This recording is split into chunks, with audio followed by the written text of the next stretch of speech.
Hello everyone, I just wanted to film a quick wrap up part 1 for Munch.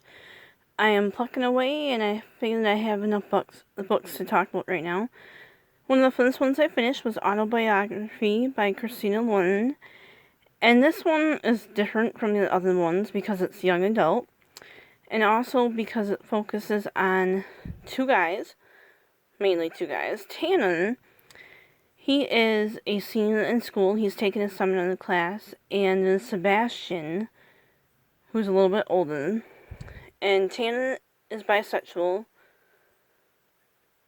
and Sebastian is yet to be determined, I guess you could say. And it's a small town, and there's a religion aspect to it, where Tannen's dad is Jewish.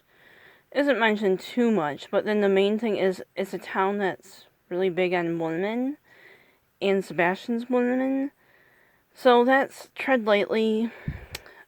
I am Christian, and I guess I wasn't too into the whole religious talk, even though I get it. But overall, I gave this one 4 stars. It's highly enjoyable, and I know a lot of people already talked about it. I also read A Love Letter Life by Jeremy and Audrey Roloff, and I'm giving this one 3 stars. This is a nonfiction book about Jeremy Roloff, who was in Big People, Little World. Little People, Big... Oh my goodness. Can't even remember the name of it. I'm so tired. Anyway, it's about the love story, and I'm giving this one 3 stars. I would have preferred, like, from beginning to end chronological timeline. And in this one, they kind of jump all over the place, and I get the, like, breaking apart sections, but for me, I just didn't get them. And I didn't agree with everything they said, which happens, obviously. But I kind of questioned a few things, and in some ways it made me like this show less, even though I've only seen a million episodes, but not completely. So, yeah. If you like nonfiction about reality shows, give it a try.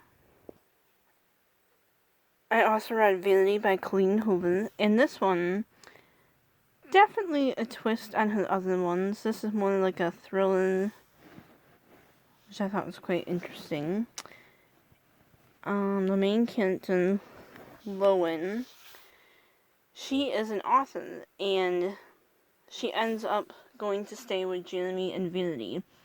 And Vanity is an author of several books in a series, and she cannot write the last 3 books because she is physically handicapped, I guess you could say. She was in an accident, and Jeremy's the husband, and she finds out there's more to Vanity's story than what she initially thought, and it's really interesting. I gave it 5 stars. Colleen Hoover is one of those autobi authors for me who I love just reading anything she has to put out. And I love the twists, and I love the storyline, the romance. I fell on the side, probably the unpopular side, because I've heard a lot of bad things about this one, but I really enjoyed it. So enjoyment-wise, 5 stars. I also read Into the Water by Paula Hawkins, and that was for my eye. I was going to read Inspection by Josh Malerman, and I DNF'd it.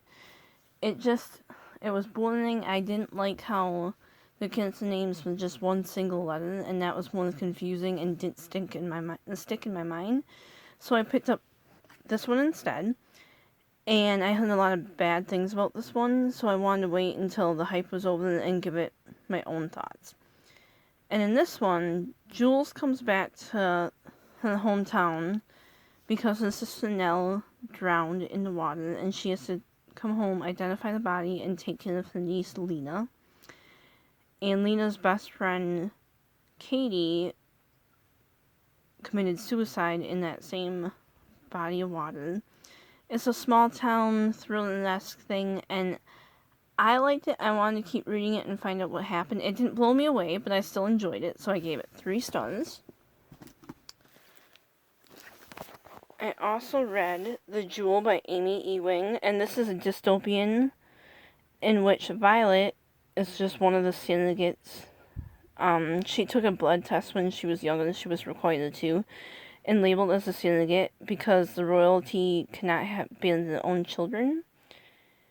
and it's one of first of 3 books. I really like this one. I'm a sucker for dystopian, even though I'm kind of late to the game, but I don't care. And I'm excited to continue reading it. I also read Deadly Little Secret. And in this one, it's the beginning of a series, which I'm not going to continue. I gave it 3 stars. It reminds me of, like, Twilight fan fiction.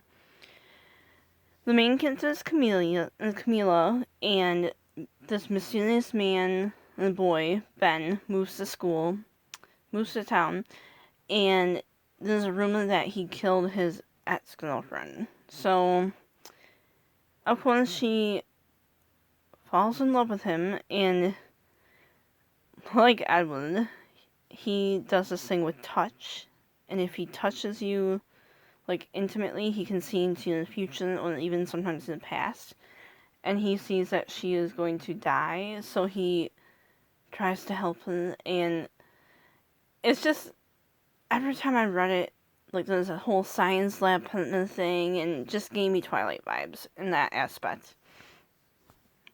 And I see in the next book, it sounds like a love triangle. Again, felt like Twilight, so I'm just not going to continue that one.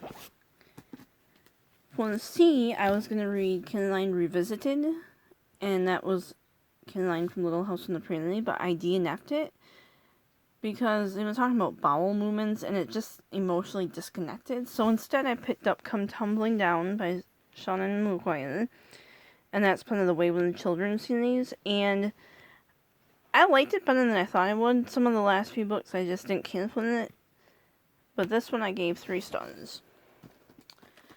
I also read A Fantasy Rebel of the Sands by Alwyn Hamilton, and I listened to this in an audiobook, and for some reason, Desert Swimmies just don't pull me in, and I feel horrible about that. I should try to give them a better chance. I just don't like them. And if you ask me the entire plot of this book, I couldn't even tell you. It's one of those forgettable books for me, and I give this one 3 stars. Basically, the main character goes and competes in, like, this gun battle thing, and she runs away with a rebel, and this is part of a series I'm just not going to pick up the rest of it. From there, I picked up Words in Deep Blue by Kath Crowley. I gave this one 4 stars, and this one, Rachel moves back to her hometown, and before, her best friend was Henry, and she hadn't written to him in over 3 years. And this goes into more depth as they find out that her brother Cale had died, and she helps catalog at Henry's family's bookstore. And there's this cute thing that's like a letter library, and you can write in the books in a certain section, and you can't take the books home or anything. And there's lots of communications in there. And it's cute. I liked the whole friendship thing, even though Rachel had fallen in love with Henry those 3 years ago, and Henry didn't reciprocate. He found this one love of his life. So there's that whole romance aspect, friendship, and some family issues and dealing with grief, and I really enjoyed this book. I haven't heard the best things about it, but unpopular opinion, I really liked it. I also finished up 2 books that I was in the middle of. Serious Moonlight by Jen Bennett. This one, I am giving it 4 stars. It had its ups and downs, that's for sure. Bully. And then the main character, Bully, is like the new lady. Her mom had died, and she has this crazy Aunt Mona who is adorable, and she lives with her grandpa because her grandma died not too long ago. So she's dealing with grief and everything, and she ends up having this one-night stand with Daniel, who she met at the Moonlight Diner, which she has ties to. And they hook up, and she runs away, like, embarrassed, and all of a sudden she takes a graveyard shift in a hotel, and who is the van driver? Daniel. And it's about, like, I guess you could say second chance romance in a way. And it deals with grief, and there's a the funny thing is, Benedi's into mystery, so there's like a mystery they're trying to solve, and there's all that. It's definitely not an easygoing contemporary, and I enjoyed it, but this is not my favorite Jen Bennett. I would say I like Stone in the Eyes better, but it's still a good read. And then I read the last 5 Ace of The Serpent King, an audiobook. And this one, I feel so bad. Like, I tried to read it physically and I just couldn't get into it. But once I listened to it on audio, I really enjoyed it. I gave it 4 stuns. I cried like a baby. And this tells the story through 3 narrative voices, which are like 3 best friends. There's Dill, Travis, and then Lydia. And Dill, he is the son of a preacher who is currently in prison. And the preacher dealt with serpents, and that's just crazy enough if you ask me. But his dad went to jail because of pornography, and then his mom, who is not supportive, not a good mom at all, is into that story. And then you have Travis, who is this big guy, and he carries around a staff, and he's into some video game that no one else seems to like. And his dad physically hunts him. He's abusive, and it's not a good home life thing. And then you contrast that with Lydia, who has 2 really supportive parents, and then like the balance in the story. And Lydia writes a blog called Dollywood, and obviously these 3 friends are not really popular in school, but I love the friendship dynamics. It's hard-hitting. Like I said, I cried like a baby, and I thought it was a pretty good story. So, 4 stuns soon. So I read quite a bit, and as I was talking about, I have like that alphabet TBR, so I counted The Serpent King and Sailor Moonlight as 1 book, considering I started reading them before. And I have some other ones filled in already. So, there you have it. I've been really productive. I have read 71 books this week.